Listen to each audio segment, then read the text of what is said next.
Դու մի օր որոշեցիր հերիք է, ես ազատ եմ, էլ չեմ վերադառնա հին մեղքին և սկսեցիր քայլել դեպի լույսը, բայց հետո նորից ընկար և դու քեզ ասացիր ինձնից բան դուրս չի գա, ես անկարող եմ ու Աստծուն արժանի չեմ, սակայն լսիր ինձ, ազատագրման ճանապարհին անկում չի նշանակում դա դեռ վերջն է, անկում նշանակում է դու դեռ պատերազմում ես ու դա արդեն նշանակում է, որ դու չես հանձնվել,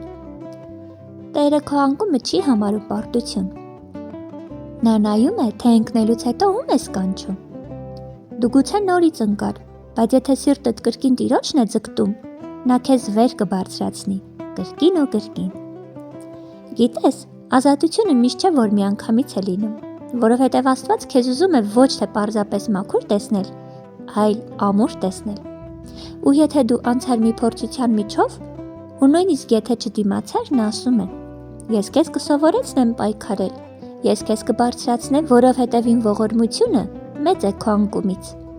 դու նորից ընկար, բայց էլի կկանգնես, ոչ թե քո ուժով, այլ Տիրոջով, ով քեզ երբեք չի լքում։